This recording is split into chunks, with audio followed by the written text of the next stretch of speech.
উনি আইসে আমি থাবা দিয়ে ধরছি, কিন্তু হিউজ পরিমাণ অপমান করবো, একবারে তার ধুলিস্যাৎ করে দিব। হ্যাঁ, এই যে দোকান, এই পাম্পের যে দোকানটা, আমি আবারও বলতেছি, আপনারা এখনো খুঁজ নিয়ে দেখতে পারবেন।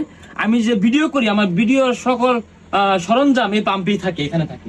যে ফোকাস লাইট সবকিছু সরঞ্জাম এই পাম্পের দোকানে থাকে। হ্যাঁ, তো উনার যে বিহেভ এবং কি উনার যে আচরণ এত উশৃঙ্খল, মনে হয় নেশা টেশা করে আসছিল হয়তো বা, তা না হলে এত উগ্র হওয়ার কথা ছিল না। উনি যদি এখানে আমার সাথে ঝগড়া করতে না আসতো, তাহলে আইসে আমার সাথে কথা বলতো, আমার সাথে বসতো যে তুমি কত টাকা কালেক্ট করছো। উনি আইসে আমিন থাবা দিয়ে ধরছে, কিন্তু আমিন কিন্তু এই মানবিক কাজে যায় নাই, এখন পর্যন্ত যায় না, উনি কথা বলে না। তো তাকে কেন ধরলো? আমার প্রশ্ন হচ্ছে এটা। তার জায়গা কেন খুলতে চাইলো? আমার প্রশ্ন হচ্ছে এটা।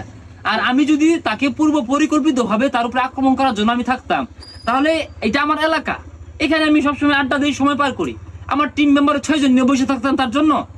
মিনিমাম আমার এলাকা। আমি বলি আরেকটু জানতে চাচ্ছি, মানে এটা কি আপনার এলাকায় এসে হামলা করছে? হ্যাঁ, এটা আমার এলাকায়।